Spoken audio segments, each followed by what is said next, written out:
आज जिल्हाधिकाऱ्यांची भेट घेऊन त्यांना मोर्चाचं निवेदन सादर केलं आणि इशारा दिला की एका बाजूला कर्नाटकमधले शेतकरी खुलेआम 11 तास चंद्रभागेतून पाणी उपसा करताय आणि महाराष्ट्रामध्ये मात्र केवळ 2 तासच पाणी मिळतं. हा अन्याय आहे.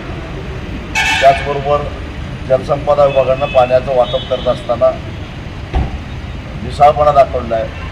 त्याचं वॉटर ऑडिट झालं पाहिजे आणि तातडीनं सगळ्यात महत्त्वाची म्हणजे आता पिकं वाढून चाललेली आहेत.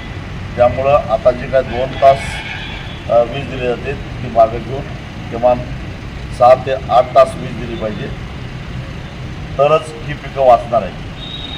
नवीन लागण करायला परवानगी नाही दिली तर आमची काय हरकत राहणार, परंतु जी पिकं उभी आहेत त्याच्यावर आम्ही खर्च केलेला आहे ती वाचवणं गरजेचं आहे.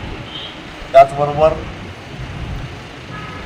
गेली 4 महिने, कारण साखर कारखाने बंद होऊन 4 महिने झाले, ज्या साखर कारखान्यांनी ऊसाची FRP दिलेली नाही त्यांच्यावर कारवाई अजूनही झालेली नाही.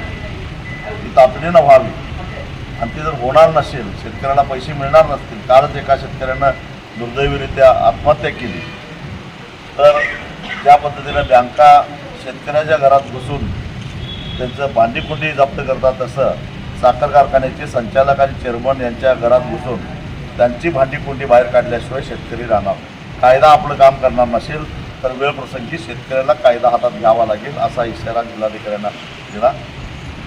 त्यांनी 3-4 दिवसामध्ये ऊसाच्या बिलाच्या वसुलीसाठी सुद्धा ठोस कारवाई करतो त्याची वेळ त्यांनी मागितली 3-4 दिवसाची.